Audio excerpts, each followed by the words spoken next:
धन धन सतगुरु तेरा ही आसरा।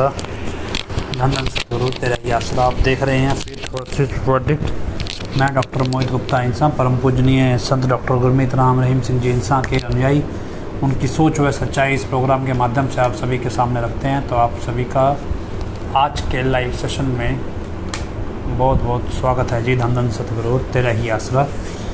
तो शुरुआत करें उससे पहले आप जानते ही हैं कि पिछले 10-12 दिन से एक ही टॉपिक चल रहा है, और वो टॉपिक है कि सफाई करवाने वाला चाहिए या करने वाला या देने वाला, सफाई करवाने वाला या सफाइयाँ देने वाला।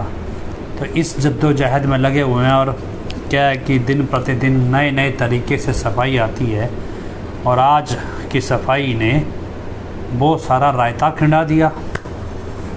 और चलिए, जब चलेंगे तो गलती भी करेंगे, और गलती करेंगे तो पकड़े जाएंगे तो फिर कल को सुधार करके दोबारा गलती करने आएंगे, फिर दोबारा पकड़े जाएंगे।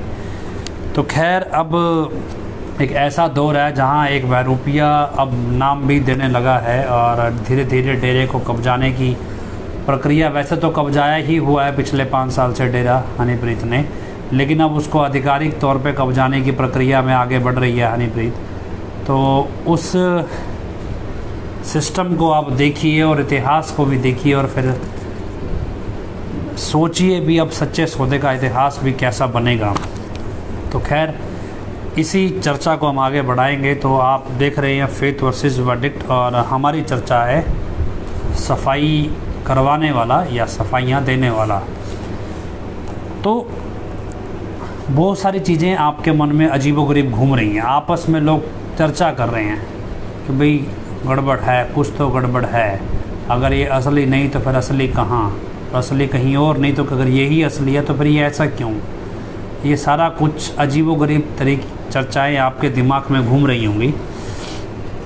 हम आज डिस्कस एक चीज़ करते हैं कि आखिर इन सब के पीछे का मकसद क्या है, और क्या हो रहा है, ये सब में क्यों करना पड़ रहा है, और कौन कर रहा है, और आखिर ऐसी कौन सी ताकत है जो इस सब चीज़ को करवा रही है। क्या होता है कि हम आम भाषा में देश में क्या है, किसी को जब कुछ नहीं मिलता कि एजेंसियां करवा रही हैं।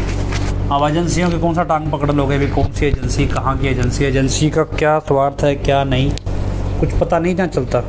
लेकिन क्या है कि एक स्टैंडर्ड टर्म है अपने इंडिया में, यहाँ पे कोई काम अगर समझ में ना आए तो भी एजेंसी करवा रही है। लेकिन एजेंसी क्यों करवा रही है, किसके कहने पे करवा रही है, और इस सब का फ़ायदा किसको है।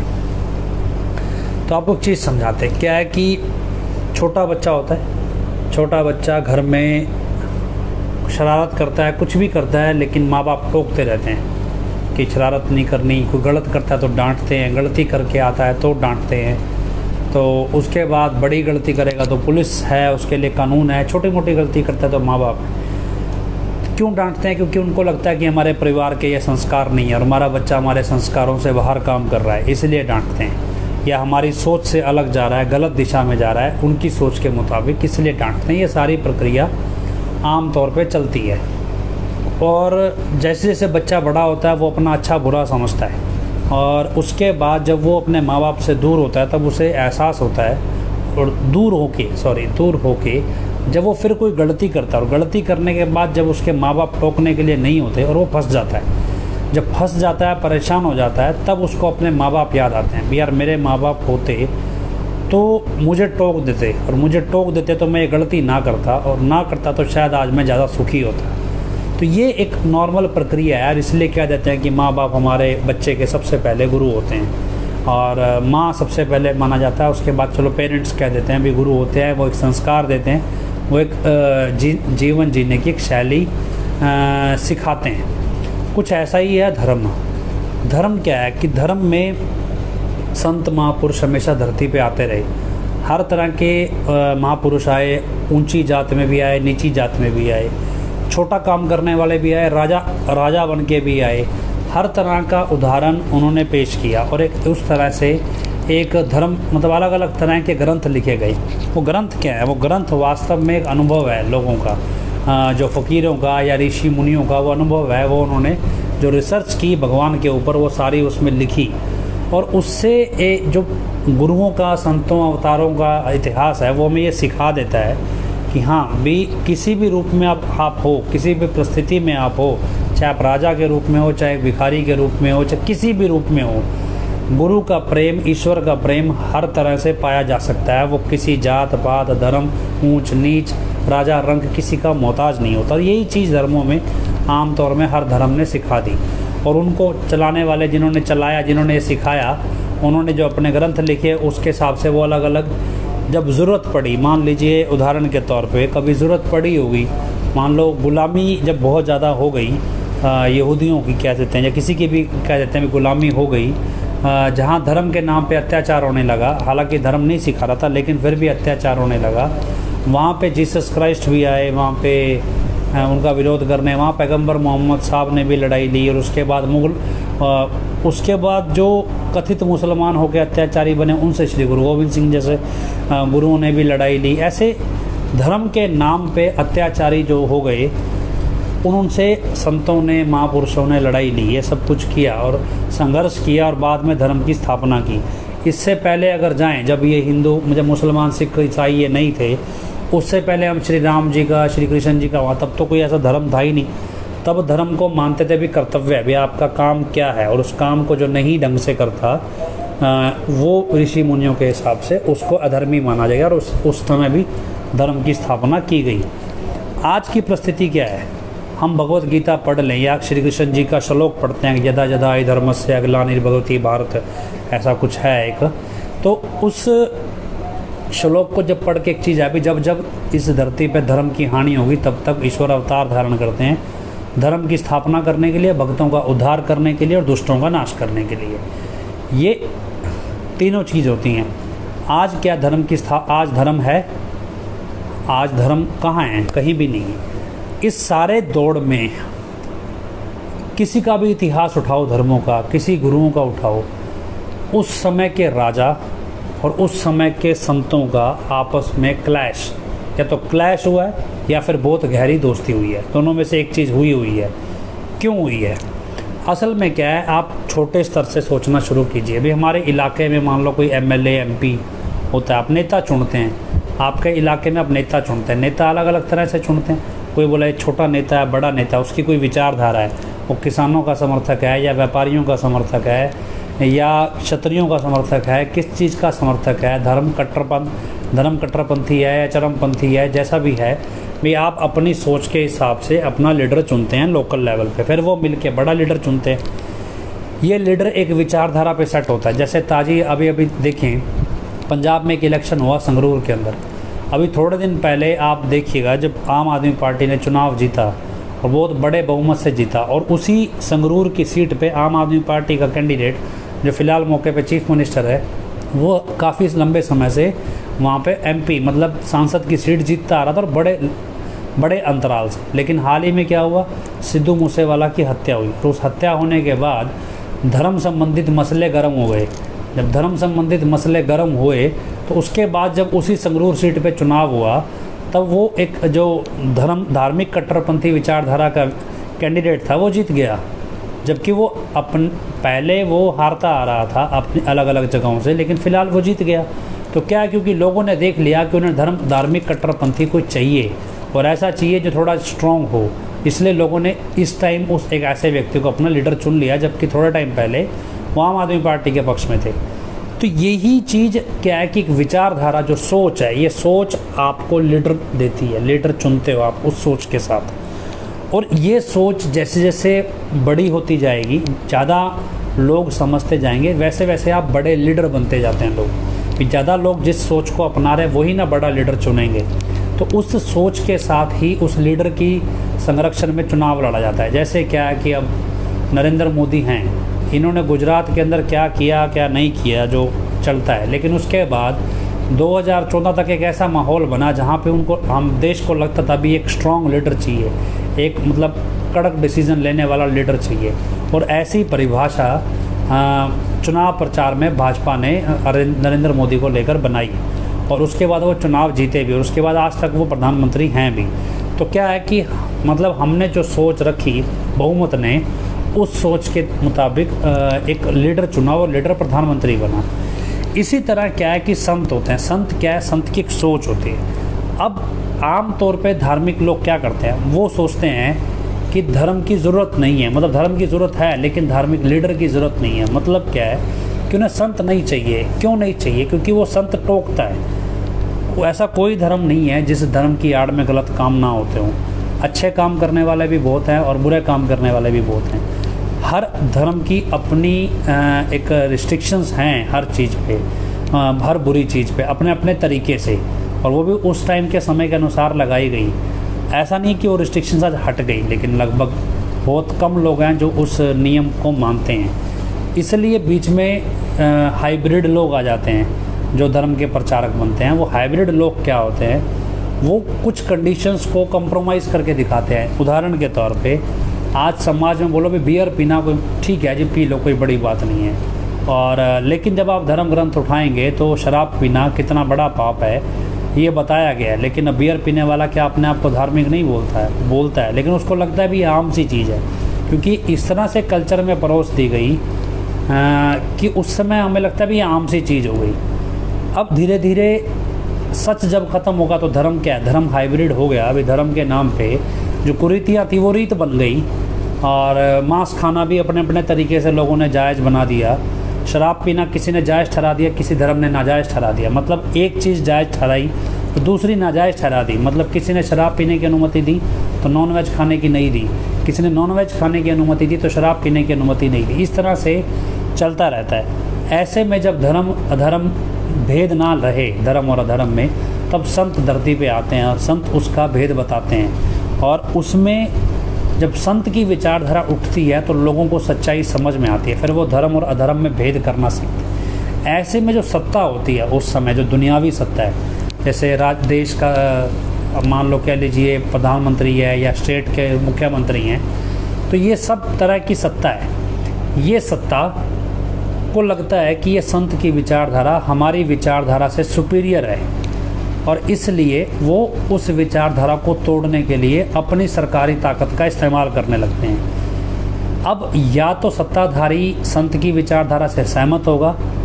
या नहीं होगा, दोनों में से एक चीज़ है। अब क्योंकि कहा जाता है भाई राजा जो होते हैं वो कान के कच्चे होते हैं, तो अब या तो संत वो सहमत होगा या नहीं होगा। अब अगर सहमत होगा तो वो भक्ति मार्ग में राजा अव्वल दर्जे में आगे बढ़ेगा, और अगर सहमत नहीं होगा तो वो अत्याचारी बन जाएगा। और तीसरी तरह के राजा होते हैं जिनको मतलब ही नहीं होता धर्म से, वो अपने सिर्फ डेवलपमेंट पे फोकस होता है उनका भी। हाँ, हमारा देश में हमने डेवलपमेंट करनी है, तरक्की करानी, व्यवस्था बनानी है। उनको धर्म से कोई मतलब नहीं है, ज़्यादा धर्म के मामलों में इंटरफेयर नहीं करते। वो आप वेस्टर्न कंट्रीज़ में देखते हैं, तो वहाँ उन धर्म से कोई लेना देना नहीं। ऐसे ही जब अपने देश में आप आएंगे तो बहुमत यहाँ क्या है, बहुमत यहाँ हिंदुत्व है, मतलब हिंदुओं का बहुमत है। उसमें भी बहुत सारी वैरायटी हैं। उसमें कुछ वैरायटी ऐसी है जहाँ पे पूजा पाठ में कुछ चीज़ें अलाउड है, लेकिन उसी में दूसरी वैरायटी ऐसी जहाँ पे वही चीज़ें पूजा पाठ में अलाउड नहीं है। मतलब बहुत सा वर्सटाइल है, एक तरह से डाइवर्सिटी बहुत है हिंदू धर्म में। उसके बाद क्या है कि अब आप हजूर पिताजी को देखेंगे तो हजूर पिताजी मंदिर में भी गए, मस्जिद में भी गए, जो ये अजमेर शरीफ दरगाह में भी गए, हर जगह गए। गुरुद्वारे वालों को थोड़ा उनको एलर्जी थी, वो शायद नहीं आने देते। उसके अलावा लगभग हर धार्मिक स्थान पे अपने तरीके से गए भी। मसला हजूर पिताजी ने रूहानियत को एक बड़ा सिंप्लीफाइड वे में समझा दिया। भी आपको ऐसे प्रैक्टिस करनी है कि मान लीजिए इस धरती पे ईश्वर का राज है और बाकी सब उसके कर्मचारी हैं, और नीचे का कर्मचारी अगर भ्रष्ट हो जाए तो आपको ईश्वर के राज पे भरोसा होना चाहिए, और आप उसको शिकायत कीजिए, वो आपकी मदद करेगा, बशर्ते आप ईश्वर के रास्ते पे चलते हुए उसके नियम मानते हो। अब प्रॉब्लम किसको है? प्रॉब्लम उसको है जो इस सोच से सहमत नहीं है। उसे लगता है कि मेरी लाइफ में जो वैरायटी है, जिसमें मैं कंप्रोमाइज़ कर चुका हूँ अपनी धर्म के कुछ नियमों के साथ, उसे कोई छेड़छाड़ ना करे। और उस कंप्रोमाइज़ नियमों के बेस पे जो धार्मिक लीडर बने हैं, वो लीडर अपने आप को बनाए रखने के लिए संतों के दुश्मन बनते हैं। और यही अच्छाई और बुराई की लड़ाई होती है, धर्म और अधर्म की। और इसी धर्म को समझाने संत आते हैं, और संत के साथ होने वाला अत्याचार ही समाज में इतिहास बनता है ताकि धर्म की स्थापना का। आज जो परिस्थिति है, तो हम आज आएँ तो आपको बड़ा ऑकवर्ड सा लग रहा होगा, अजीबोगरीब लंबी चौड़ी चीज़ें हैं, लेकिन सिंपलीफाइड समझें। आज की परिस्थिति क्या है, हजूर पिताजी ने समझाया अभी हमें धर्म क्या है, और धर्म क्या है कि ईश्वर की सत्ता है, और उस सत्ता को कोई भी लीडर 5 साल में 10 साल में बदल नहीं सकता। लेकिन नीचे बैठा जो लीडर धरती पे है वो समझता है भी सत्ता मेरी है, मैं भगवान से ज़्यादा बड़ा हूँ और मेरी सोच सर्वश्रेष्ठ है। अपनी सोच को श्रेष्ठ साबित करने के लिए वो अपने से श्रेष्ठ लोगों के ऊपर अत्याचार करता है, अपनी सरकारी ताकत का इस्तेमाल करते हुए। ऐसे में बहुमत अगर बुराई के साथ खड़ा है तो वो गलत लीडर चुनता है। और इसलिए आज देश की परिस्थितियाँ कैसी हैं हमारी, आज हमारे देश की परिस्थितियाँ इतनी बदतर हैं। आप अगर न्यूज़ देखते हैं तो बहुत बद से बदतर होती चली जा रही हैं। क्यों होती चली जा रही है? क्योंकि समाज में हमने ऐसे लीडर बिठा लिए जो अत्याचारी हो गए, और अत्याचारी इस तरह से हो गए वो धर्म पे भी अपना राज समझने लगे, मतलब ईश्वर की सत्ता को चुनौती देने लग रहे हैं। और नतीजा ये है कि वो कुछ कर नहीं पा रहे हैं, और अब उनको इस तरह के नाटक करने पड़ रहे हैं जैसे हनीप्रीत कर रही है।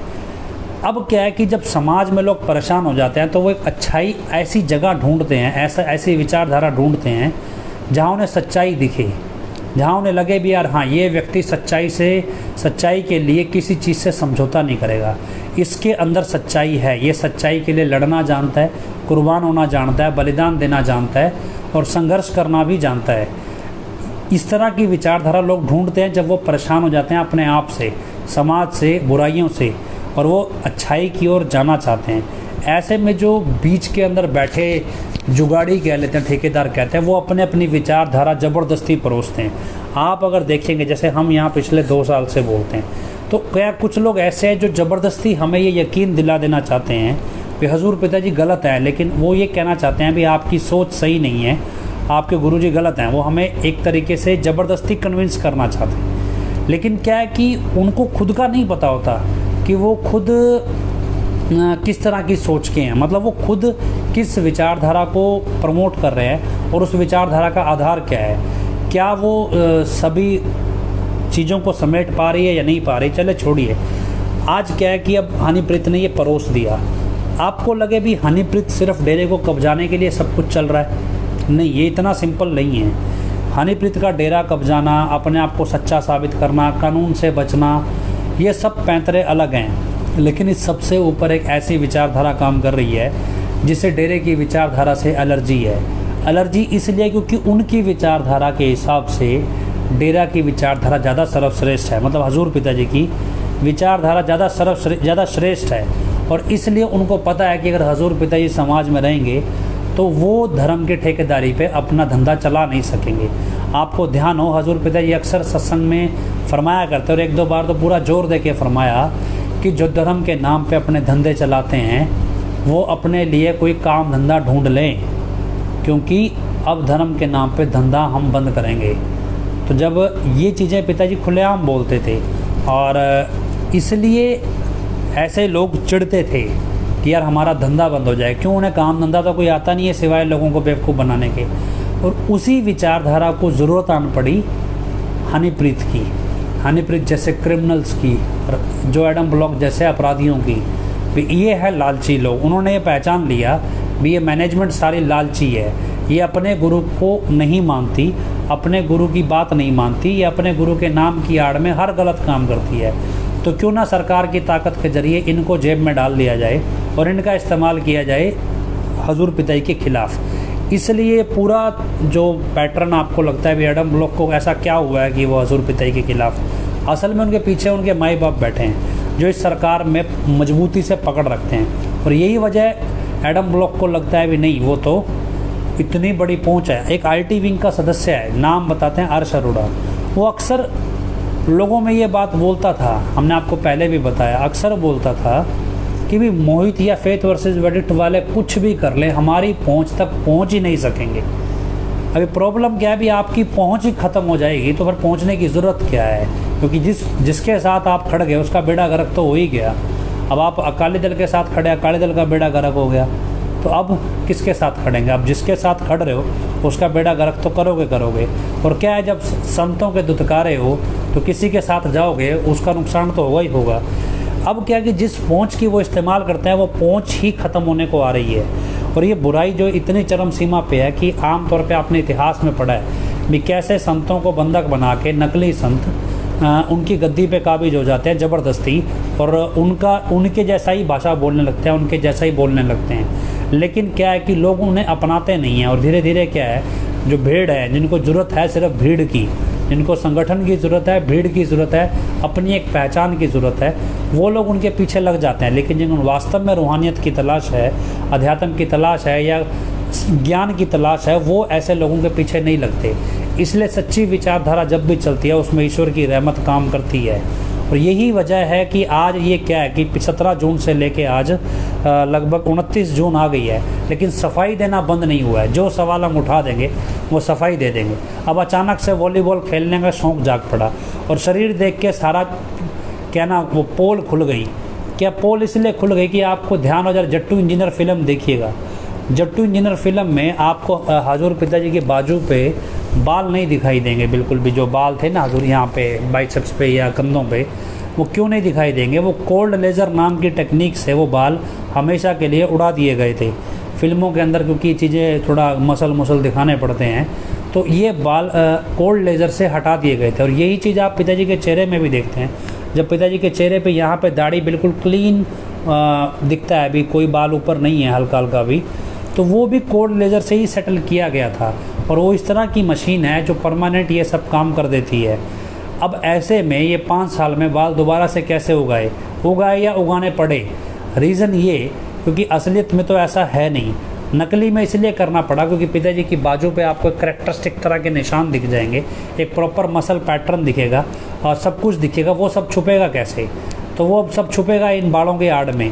दूसरा क्या, जो पिताजी के बाइसेप्स मसल्स हैं वो लगभग 19-20 इंच के हैं, और 19-20 इंच बहुत ज़्यादा होता है, थोड़ा नहीं होता है। आम तौर पे जो आप नॉर्मल आदमी जो जिम नहीं करता है, जैसे जिम ट्रेनिंग नहीं करता है, या नॉर्मल जो आदमी फिजिक वाला होगा, उसके 13 से 14 इंच तक बाइसेप्स रहते हैं, 13-14 इंच तक। आप थोड़ा मतलब एक्सरसाइज करते हैं, कोई ज़्यादा सप्लीमेंट्स वगैरह नहीं लेते, तो 15-16 इंच तक आपके बाइसेप्स गेन कर जाते हैं 1 साल में, 1.5 साल में, 2 साल 1.5 साल में भी क्या गेन कर जाएंगे। लेकिन अगर आप मान लो प्रोटीन सप्लीमेंट्स ले रहे हैं, ज़्यादा एक्सटेंसिव वर्कआउट कर रहे हैं, फिर आप धीरे धीरे वो गेनर्स होते हैं ज़्यादा गेन करके, तो वो 18, 19, 20 इंच तक बहुत, और 19-20 इंच तो बहुत मुश्किल से जाता है, लेकिन 17-18 इंच तक चले जाते हैं गेनर्स खा के भी या प्रोटीन सप्लीमेंट्स लेके, वो जो एक्सटेंसिव वर्कआउट करते हैं। इस तरह से सिस्टम चलता है। अब पिताजी का मसल जो जिसको ये पिताजी बोल रहे हैं, उनका जो मसल है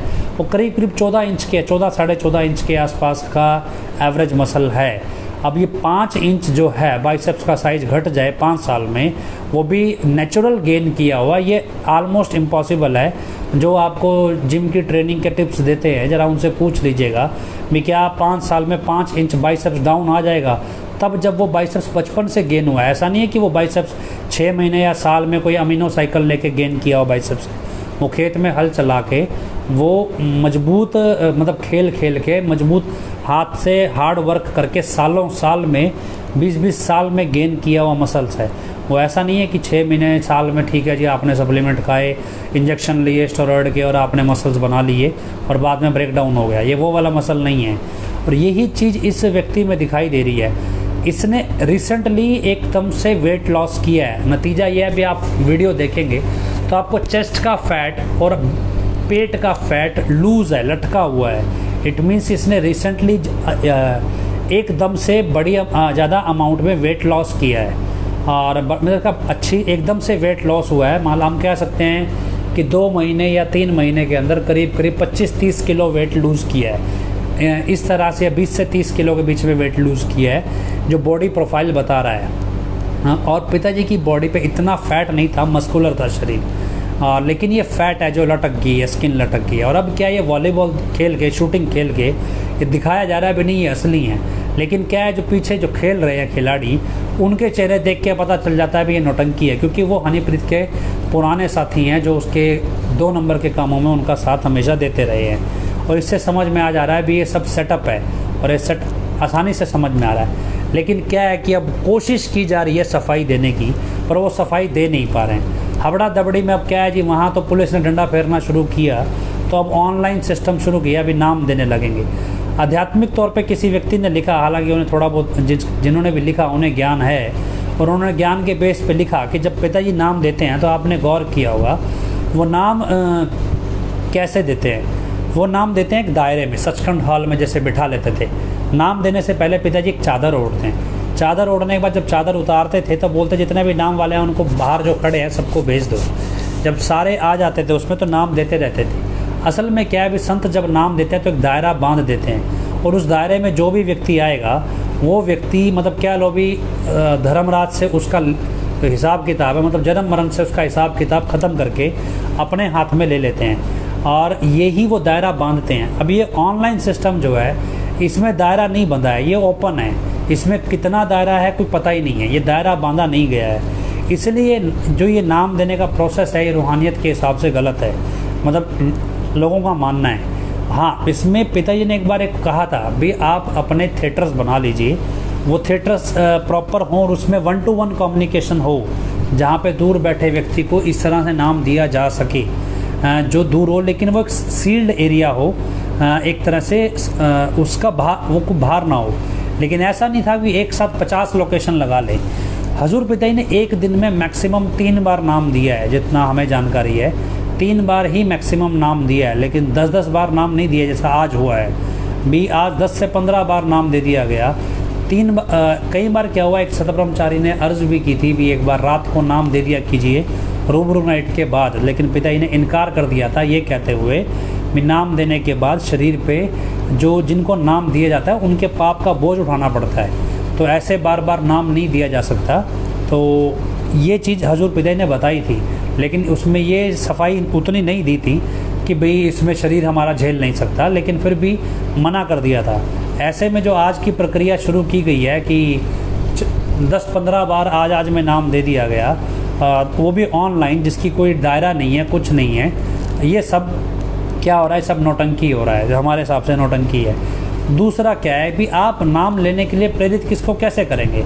आप बोलेंगे डेरे के 3 नियम मानो, शराब नहीं पीना, मांस अंडा नहीं खाना, पर स्त्री प्राय पुरुष का सेवन नहीं करना, लेकिन जब सामने वाला आपसे पूछे भाई आपके गुरुजी तो इसी अपराध में दोषी हैं, तब आप क्या जवाब देंगे। तो आप नाम के लिए प्रेरित कैसे करेंगे।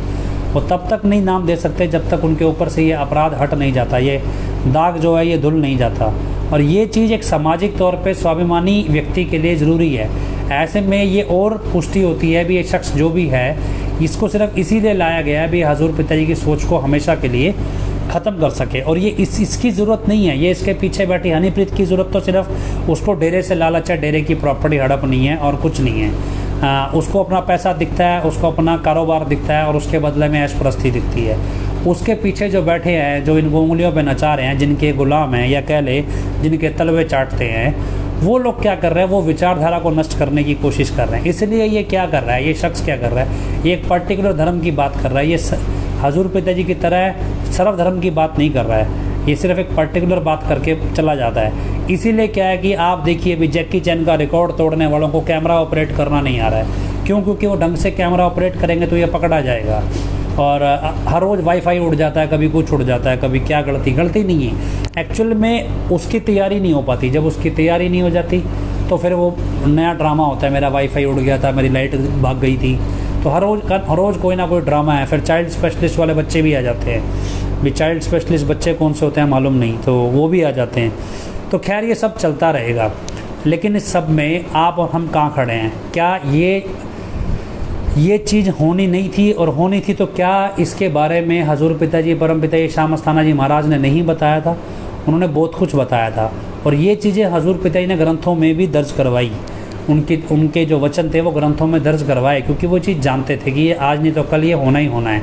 और यही चीज़ हम जानेंगे कि ग्रंथों में कैसे लिखी गई है। तो हम बहन वीरपाल को और इंसान से जानेंगे भी ये धर्म ग्रंथों की भाषा, जो हजूर पिताजी ने ग्रंथ लिखे, मस्ताना जी महाराज ने जो वचन किए भी, वो वचन क्या वचन थे और क्या वो वचन क्या बता के गए हजूर पिताजी परम पिताजी और श्याम अस्थाना जी महाराज, इन सब के बारे में तो हम बहन वीरपाल कौर से जानते हैं।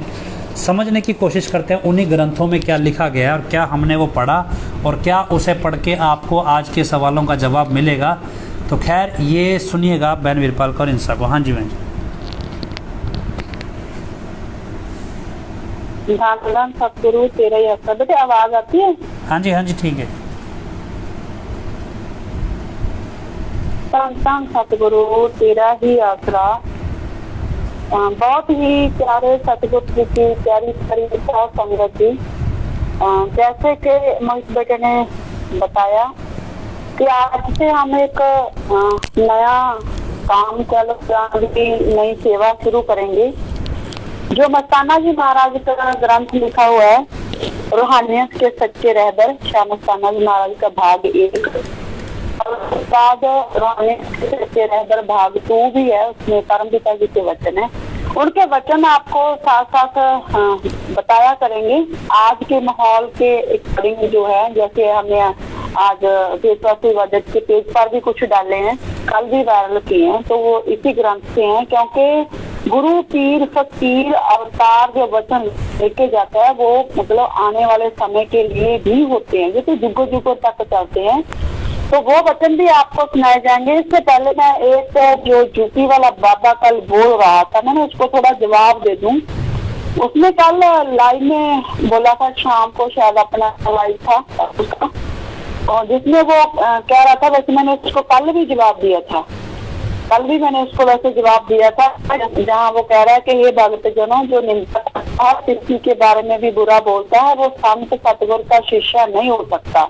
क्योंकि संत कभी नहीं सिखाते किसी की निंदा गाओ, किसी की बुराई गाओ, उनका अपना एक टोला होता है। देखो मतलब बिल्कुल क्लियर कट किसको कह रहा है वो, हमें, हमारी। तो आप ये सीधा ही कह देगा इस की टीम पूरा जोर लगा दिया, तेरे एडम ब्लॉक ने, तेरी हनी ब्रीत ने, इसने झूठ विरांगना है 45 मेंबरों ने घर घर जाके ब्लॉक रिपोर्ट करवाया। जहां तक गुरप्रीत सिद्धू वर्गो ने जहां तक लाइव में बोल दिया कि सिमरन करके रिपोर्ट और ब्लॉक करो फेस को, क्या जोर लग गया उनका।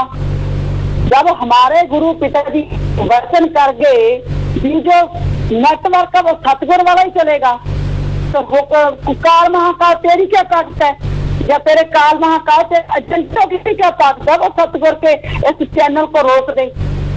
तो आप ना आगे से जो भी मेरा मैसेज वहां तक वैसे मेरे को तो लगता है वो सुनता है, इसलिए हमारा जवाब देता है। अगर नहीं सुनता तो उसे सुना देना, जिसका वो गुरु है। टोला कहे ना कहने हमें, अगर हमें कुछ बात कहना सीधा कहे थे जवाब देता।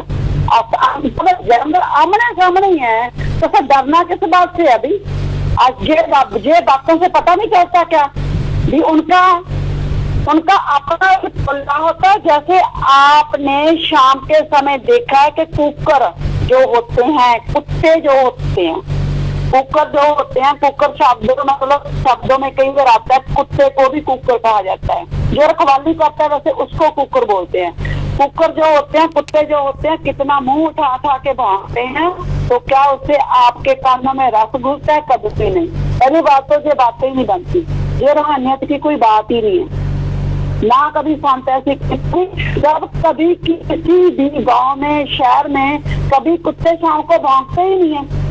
कल भी मैंने कहा था कुत्ते तो बिना ऐसे थोड़ी कि सूर्य ढाइजर कुत्ते भागने शुरू हो जाए। हाँ, जब सूरज जब में 4 बजे सुबह, मुर्गे तो बोलते हैं सभी गांव में, ये तो असूल है, मुर्गों का तो असूल है, अभी 4 बजे बांग देते हैं। पर कुत्ते शाम घरों में जो गाँव में वो मर जाते जाए तो आप तक नाम है कभी सुना थे ना कभी देखा। पहली तो उसकी यही बात है गलत। चलो मान लो उसके हिसाब से, फिर उसने शायद अपना प्यारी साहब संग जी कोई ग्रंथ नहीं पढ़ा। इस बंदे ने, यूपी वाले बाबा ने कभी ग्रंथ नहीं पढ़ा। अगर इसने कभी, जब आप इसको ट्रेंड किया था ना, जा तो इसको सारे ग्रंथ भी कहते कि ग्रंथ भी पढ़ लो। हमारे तो एक शब्द लिखा हुआ है, आपको भी जाओगे ग्रंथ का, मेरे को नाम पर शब्द का नाम पता है। मत हीन बख्शो ज्ञान पिता, करा सिफ्त पिलारे पीर तेरी। इस शब्द में ना एक पैर आता है, बन कुकर तेरे दर्दा में, बन जावा तेरा बरदा में, तू जिधर मोड़े मुड़ जावा, तेरे हाथ होवे जंजीर मेरी। इस शब्द में एक जो शिष्य है सतगुरु का, वो अर्थ कर रहा है सतगुरु को कि मतहीन बख्शो ज्ञान पिता के शुरू के जो है इसमें, उसमें तो जो है कि हे सतगुरु मैं तो मतहीन हूँ, मेरे को बुद्धि नहीं है, मेरे को आप ही ज्ञान बख्शो। और एक पैरे में बिल्कुल क्लियर कट मांग क्या कर रहा है कि बन पुत्र तेरे दर का, मैं तेरे दर का कुत्ता बन जाऊं, बन जावा तेरा बरदा, मैं जिधर मोड़े मुड़ जावा, तेरे हाथ होवे जंजीर मोड़ी। हे सतगुरु तू मैंने जिधर भी मोड़े तो मैं उधर ही मुड़ जाऊं, तेरे हाथ में ही मेरी जंजीर हो। हमारे शब्दों में तो जहां तक कहता है थोड़ा उसको ना पहले ज्ञान सिखा दो, जितने ग्रंथ है ना अपने वो उसको बोलो कि वो पढ़ ले, तो नहीं तो फिर वो बोले ना। जब वो कहता है ना मुर्दा बोले कफन पाड़े, जब भी इनका बाबा लाइव होता है ना तो कोई ना कोई कफन पाड़ता ही है वो, उसकी सामने असलियत आ ही जाती है। जितने बार आप लाइव करोगे ना हमेशा इसलिए समझ के आप हमारे सिर्फ और सिर्फ गुरु पिताजी को नीचा दिखाने के लिए इसको लाइव करे, तो इसको इस बंदे को कहानियत की ABC नहीं आती। गुरुसर मोरिया के गांव के लोगों को ना जो मनमुख हैं, तो अंधभक्त है, उनको छोड़कर गुरु सर मोरिया के जो मनमुख लोग हैं गैर सत्संगी, उनसे पूछो जाके वो वहाँ क्या बातें हो रही हैं गुरुसर में। वहाँ ये बात फैल गया गीता वाली बात से कि क्योंकि तो बापू जी को कभी भी गुरु पिताजी फादर साहब नहीं कहते थे। पहली बात, ये पहला झूठ बड़ा। दूसरा, मदर को माता जी को मदर नहीं कहते थे। दूसरा झूठ। तीसरा जो सबसे बड़ा झूठ उसने बोला गीता वाला। श्री गुरुसर मोरिया के लोग कहते हैं कि हमारे गांव में ना मंदिर था ना कोई पंडित था जो गीता का पाठ कर सके। जब बापू जी तो अंगूठा छापते, वो तो मतलब के पढ़ ही नहीं सकते। तो वहाँ गाँव के लोग जो गुरु पिताजी को नहीं मानते वो ये कह रहे हैं कि अब संत जी जेल से आके एडम ब्लॉक की इतनी गुलामी करने लग गए कि जैसे एडम ब्लॉक उसको कह रहा वैसे ही बोलने लगे। संत जी तो अब बड़े बड़े झूठ बोलने लग गए। गीता का पाठ कह रहे हैं कि हमारे फादर साहब कर लेते थे, इतना झूठ संत बोल रहा है एक। देखो इसका मतलब जान बूझ के, नहीं तो गुरुसर मोरिया की तो बात ही नहीं की जाती, बापूजी की बात ही नहीं। अगर आपने गीता का प्रचार करना, हमें पता है आप सच्चे एजेंट हो, हिंदूवाद का एजेंडा है आप, इसीलिए पवित्र गुरबानी से आज तक आपने कोई एक भी दोहा नहीं बोला।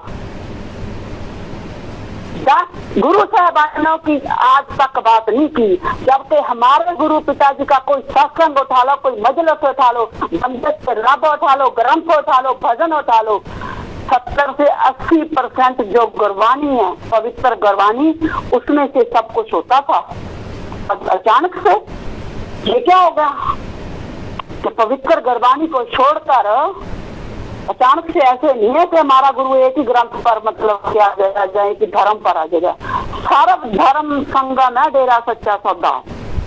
हमारे सतगुरु सोच सर्व धर्म संगम, इंसानियत, कोई धर्म जात नहीं है, कोई धर्म मजहब ऊंच नीच भेदभाव सब खत्म करके उसने जाम पिला के इंसान बनाए हैं।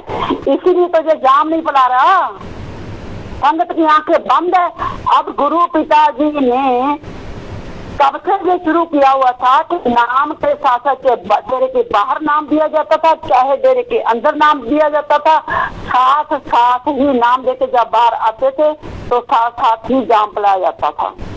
ये क्यों नहीं जाम पिला रहे?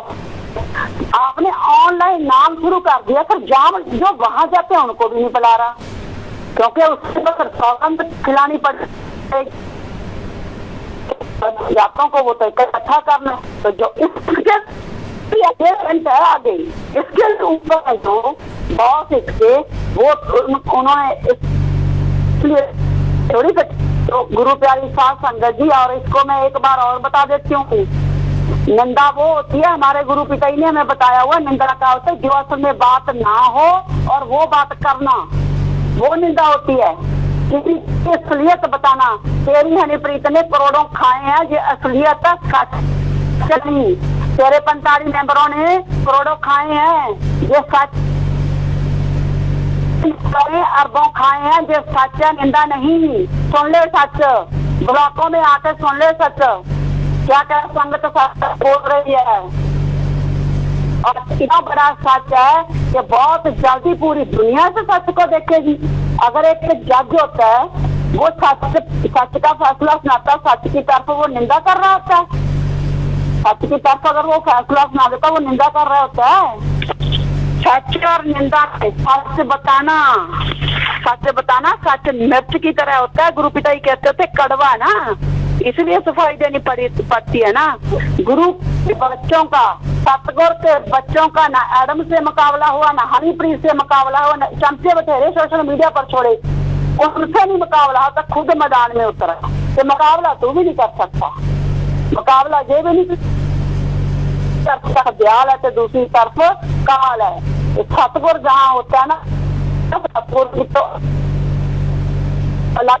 दूसरी गुरु प्यारी साध संगत जी, बहुत सारी ना एक्स स्टूडेंट लड़कियों के मेरे पास आज फोन आए, वो मेरे से क्या कहती, हमारा बिल्कुल दिल नहीं करता जाने को, और हमसे पूछना लग जाती है। हम गुरु प्यारी साध संगत जी, और भी मेरे पास आज कई फोन आए हैं, तो हम बार बार बोल रहे हैं कि हमारा तो वो हमने ओपनली डिक्लेयर कर दिया, वो हमारे गुरु पिताजी नहीं हैं, वो काल महाकाल खुद उसका कोई एजेंट है।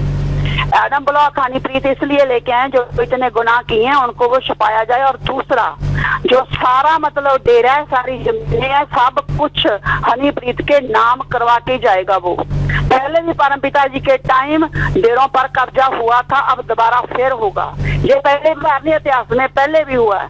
साहब श्री गुरु गोबिंद सिंह जी ने खालसा की स्थापना इसीलिए की थी। उस टाइम जितने भी पहली गुरु पातशाही से लेकर 9वीं पातशाही तक डेरे बने, या उस टाइम गुरुद्वारा जो बाद में कहने लगे, उस टाइम भी डेरे कहते थे।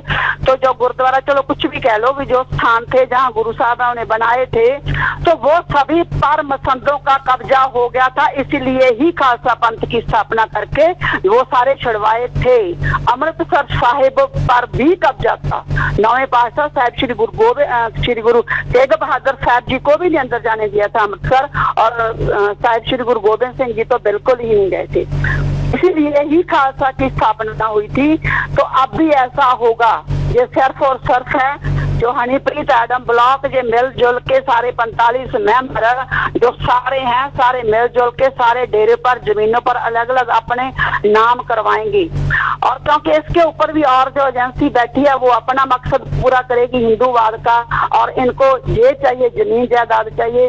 पर जिस संगत को सिर्फ सतगुरु चाहिए वो क्या करे?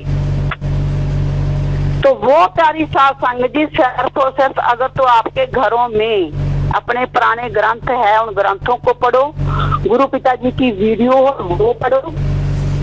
वो अगर आप वीडियो नहीं सुन सकते, किसी के पास फोन छोटा होता है जहाँ, तो आपके पास कुछ नहीं है चाहे, तो फिर आपके पास सतगुरु का दिया हुआ नाम शब्द है। आप चुपचाप वो नाम शब्द का सिमरन करो। और जो हमसे बार बार पूछते हैं, हम उनको एक जवाब देते हैं कि भी आप पहले सिमरन करके सतगुरु से पूछो कि हे सतगुरु, हमें ही सच या झूठ दिखाओ, सही या गलत बताओ। तो यकीन मानो, मेरे पास ऐसे भी बहुत सारे फोन आते हैं जिन बहनों ने ये बताया कि जब हमने सिमरन करके सतगुरु से पूछा कि हे सतगुरु, हम यूपी जाएं या ना जाएं, तो हमें सतगुरु ने दर्शन देके ये बताया कि बेटा ना जाओ। बहुत सारी बहनों ने बताई है। तो हम दूसरी संगत को भी ये हाथ जोड़कर प्रार्थना करते हैं, भी जाने से पहले कोई आपके घर में जिम्मेवार आ जाता तो उनके पीछे लग के वहां ना जाओ। जाने से पहले कम से कम 1 घंटा सिमरन करके पहले सतगुरु से पूछो। अगर सतगुरु अंदर से आज्ञा देता तो जाओ, अगर सतगुरु नहीं आज्ञा देता तो ना जाओ। ये मैंने साझा जवाब दे दिया, क्योंकि आज मेरे पास फिर इसके मतलब इस क्वेश्चन के लिए काफी फोन आई। तो गुरु प्यारी साध संगत जी, आपने तो सिर्फ और सिर्फ अपने गुरु की जो सोच है वो ग्रंथों में लिखी हुई है। जो वचन, गुरु की सोच क्या होती है, गुरु के वचनों में से पता चलता है। गुरु जो बोलता है वो उसके वचन होते हैं, उसको हम गुरबानी भी कह देते हैं। तो वो गुरबानी, वो वचन हमारे ग्रंथों में जो लिखे हुए हैं वो हमें मतलब कि आज से हमने शुरू किया है। तो श्यामस्ताना जी महाराज का 2 नंबर पादे ने नंबरिंग की हुई है। जितने भी वचन हैं एक लड़ी में पिरोए हुए हैं वो, इसमें लिखा, मैं वो पैरा ही पढ़ के सुना देती हूँ। शहंशाह मस्ताना जी ने रूहों की सच्ची तड़प को देखते हुए इस धरती पर अवतार धारण किया। आप जी ने थोड़े समय में ही हजारों व्यक्तियों को नाम की दात देकर सचखंड का अधिकारी बनाया। आप जी ने साथ संगत की भलाई के लिए अनेक बहुमूल्य वचन किए। आप जी के अनेक बहुमूल्य वचनों में से कुछ वचनों को एक लड़ी में परोया गया है। हालांकि आप जी के वचनों में सिंधी, पंजाबी, हिंदी व भागड़ी भाषा शैली का समावेश है, लेकिन पाठकों के लिए इन्हें थोड़ा सरल करके प्रस्तुत किया गया। ऐसा इसलिए भी किया गया है ताकि मार्गदर्शन वाले वचन कुछ लोगों तक ही सीमित ना रहकर जन जन तक पहुंचाए जाए। मतलब मस्ताना जी महाराज सिंधी, पंजाबी, हिंदी व भागड़ी भाषा ज्यादा बोलते थे, तो उन्होंने तो उस भाषा में की है, पर इनको जो मैं सुनाऊंगी आपको, जहाँ हम बताएंगे आपको, वो हम हिंदी में ही बताएंगे, क्योंकि ग्रंथ में सिर्फ हिंदी बहुत सरल भाषा में जो लिखे हुए हैं। तो गुरु प्यारी साध संगत जी, वो हम एक एक करके आपको मतलब रोज बता दिया करेंगे, थोड़े थोड़े, जैसे 10-10, 15-15।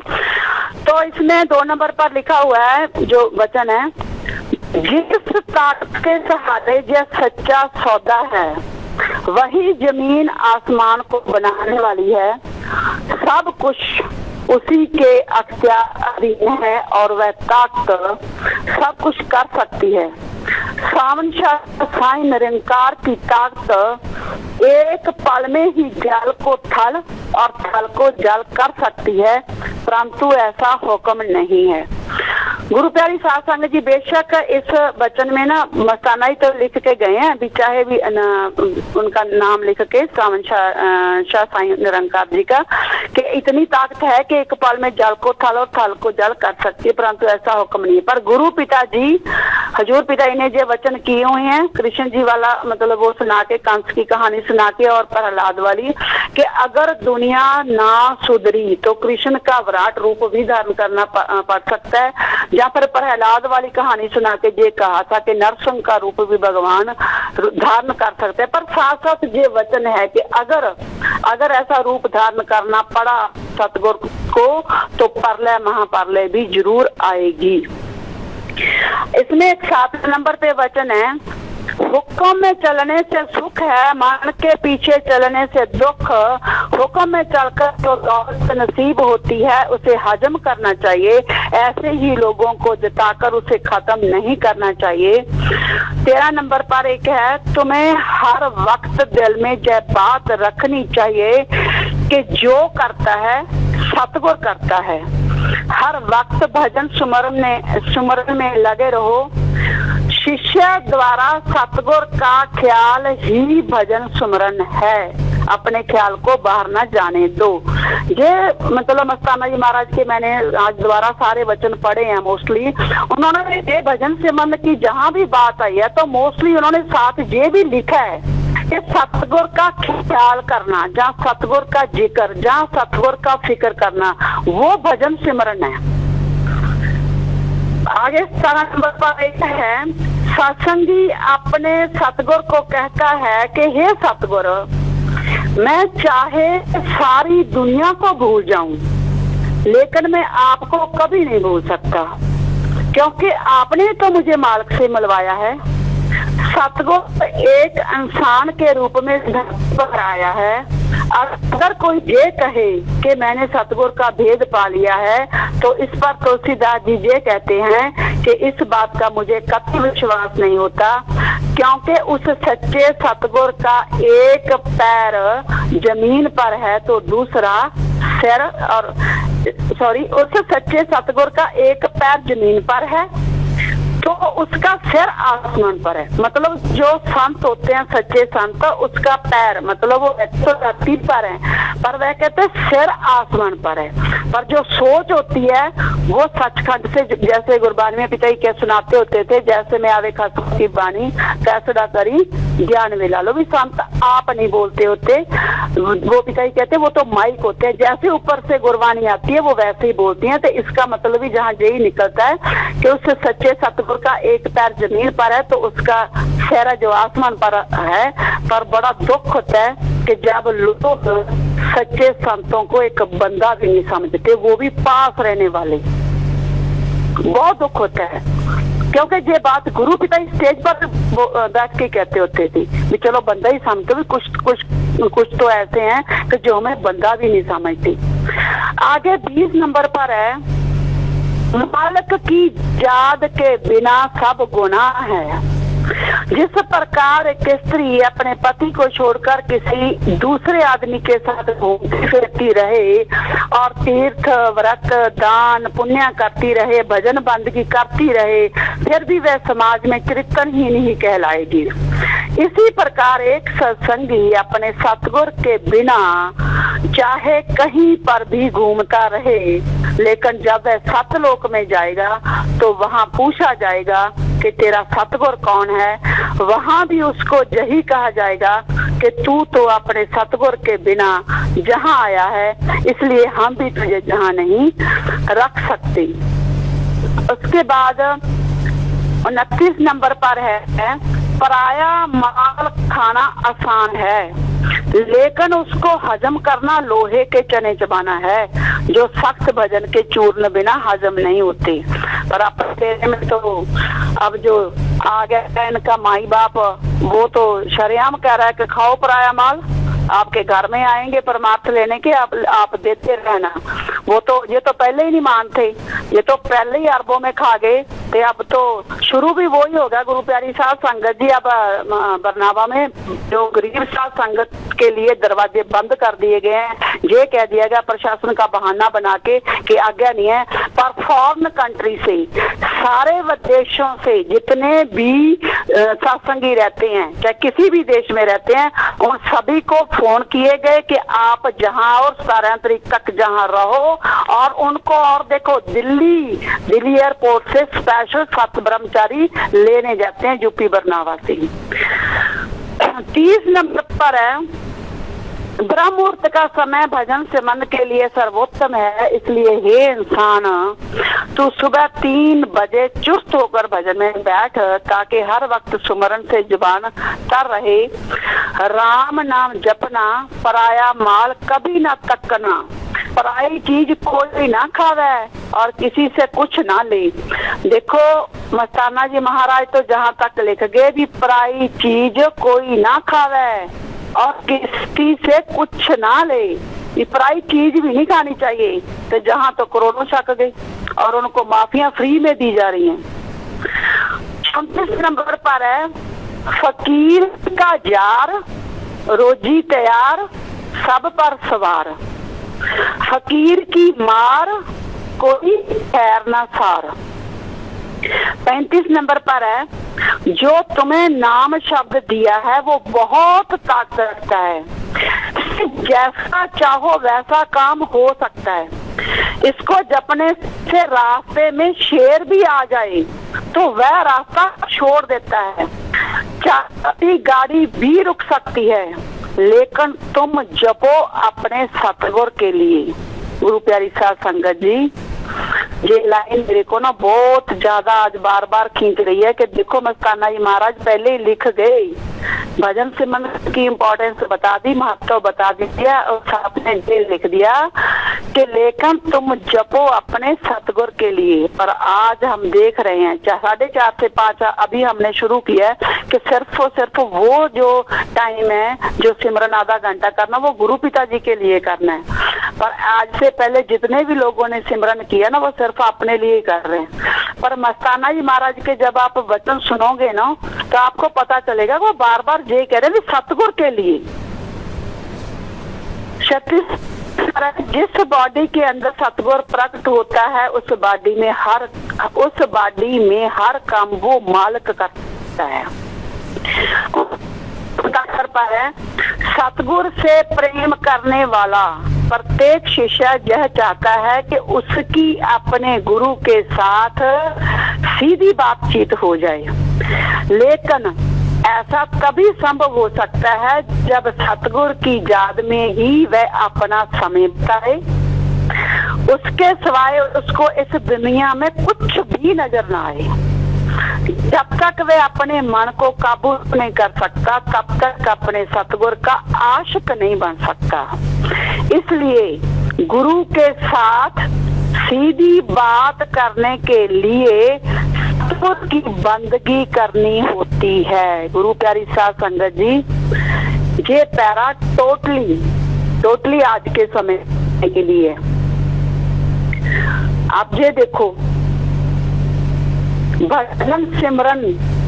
भजन सिमरन जो हम आंखें बंद करके करते, साथ करके जो लोगों ने अखंड सिमरन किया, आपको मैं बहुत सुनाऊंगी इसके, जो मतलब रोज सुनाया करेंगे। कभी भी आपको ये नहीं आएगा कि अखंड सिमरन के बारे में जहाँ आंखें बंद करके बैठे रहो। उसमें इस जगह मैंने आज देखा है कि 15 मिनट, आधा घंटा कहा है कि जैसे गुरु पिताजी कहते होते थे, पर जो आज तक हमें समझ नहीं लगा। जैसे सत्संग सुनते होते थे गुरु पिताजी से, गुरु पिताजी कहते होते, बेटा सतगुर से सतगुर को मांगो। जब तक गुरु पिताजी सामने स्टेज पर रहे, इस बात की समझ नहीं लगती थी मेरे को भी गुरु पिताजी तो सामने बैठे हैं, भी गुरु को गुरु से कैसे मांगे, गुरु पिताजी सामने ही बैठे हैं। हम क्या मांगते रहे, भी गुरु पिताजी आपके दर्शन चाहिए, प्रेम चाहिए, आपकी नूरी नजर चाहिए। पर गुरु पिताजी क्या कहते रहे, सतगुर से सतगुर को मांगो। पर गुरु प्यारी साध संगत जी, इन वचनों का आज पता चलता जब 4:30 से 5 बजे सिमरन करते हैं ना, तो सिर्फ सतगुर से सतगुर को ही मांगते हैं। इसमें भी यही लिखा है, गुरु के साथ सीधी बात करने के लिए सतगुर की बंदगी करनी होती है। सतगुर की बंदगी क्या है? देखो, जहाँ ना नाम जपने की बात हुई है, ना भजन सिमरन की बात हुई है, सतगुर की बंदगी। तो सतगुर की बंदगी आगे जाके बताया, कईयों में वचन आएंगे आगे चल के, सतगुर का फिक्र और जिक्र को इन्होंने सतगुर की बंदगी कहा है। और सतगुर का फिक्र और जिक्र सबसे ऊंचा सिमरन भी कहा है एक जगह। ये जो तुम मुर्शिद की मौजूदगी में अपना तन लगाकर सेवा करते हो, ये सबसे बड़ी भक्ति है। और इसके साथ सुमरन चलते फिरते उठते बैठते जुबान पर रहे, सिमरन करने से सतगुर के प्रति प्यार अंदर आता रहता है, जिससे मन का जोर कम हो जाता है। लास्ट में आपको एक जो है वो बता देते हूँ, वैसे तो बहुत सारे हम डेली ही बताया करेंगे। शिष्य द्वारा सतगुर का ख्याल ही भजन सुमरन है। गुरु प्यारी साध संगत जी, ये लास्ट में मैंने इसलिए बताया कि आपको ये याद रहे, ये मतलब कि जो है शिष्य द्वारा सतगुर का ख्याल ही भजन सिमरन है। सतगुर का ख्याल करना, जो लोग हमें ये कहते हैं ना कि एक टोला और निंदा करता है, उसको शायद ये नहीं पता कि हम अपने गुरु का फिक्र और जिक्र कितना करते हैं। और जिस गुरु को हम मानते हैं ना, उनके सभी ग्रंथों में ये लिखा है कि गुरु का फिक्र और जिक्र करना सबसे ऊंची भक्ति है। हम वो भक्ति कर रहे हैं, किसी के सर्टिफिकेट की जरूरत नहीं है हमें, कि कोई अगर हमें सर्टिफिकेट देगा तो हम काम करेंगे। गुरु हमारा है, सतगुर हमारा है। जिस सतगुर ने हमें नाम शब्द दिया, वही सतगुर हमें सचखंड लेके जाएगा। जो सतगुर हमें सचखंड लेके जा सकता है, फिर वो सतगुर इस धरती पर भी अपने बच्चों की संभाल कर रहेगा। गुरु पिताजी के वचन है, काल महाकाल अगर शिष्य 3 वचनों का पूरा हो, दृढ़ विश्वासी हो। काल महाकाल की हिम्मत नहीं कि वो बाल भी बांका कर दे। इसलिए हम बब्बर शेर बाप के बच्चे ऐसे नहीं है, बब्बर शेर ही हैं, बुलंद हौसलों के साथ जिसको उतारना उतारो। सीधा काल महाकाल आ गया ना, गुरु के रूप में उतार दिया है ना। पर क्या सतगुर के बच्चों को आप चुप करा सके? नहीं करा सके और ना होंगे, क्योंकि गुरु पिताजी के वचन है 17 तारीख की मीटिंग में कि अब हम नहीं बोलेंगे, हमारे बच्चे बताएंगे हम क्या चाहते हैं। और सतगुरु वाला नेटवर्क ये चलता ही रहेगा। धन धन सतगुरु तेरा ही आसरा। जी, धन धन सतगुरु तेरा ही आसरा। तो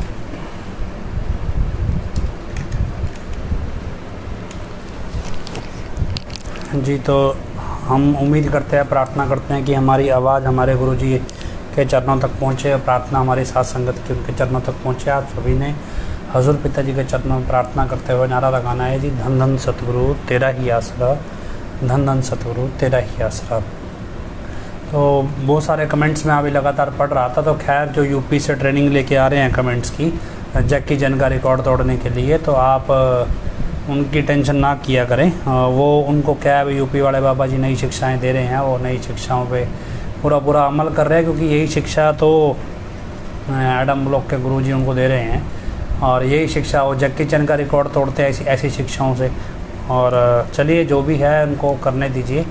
आखिरी में हम अरदास बोलते हैं, धन धन सतगुरु तेरा ही आसरा, हे मालिक तुझे लाज है, अब बहुत हो गया, तू दया में रहमत कर, तेरे प्यार मोहब्बत की राह में हमें कोई दुख तकलीफ़ ना आए, तू ऐसी रहमत बख्श वह सबको सुमति दे, किस तरह से देनी है यह तो सब जानता है, जिसको जैसे देनी है वैसे दे, वो तेरी मर्जी, धन धन सतगुरु तेरा ही आसरा।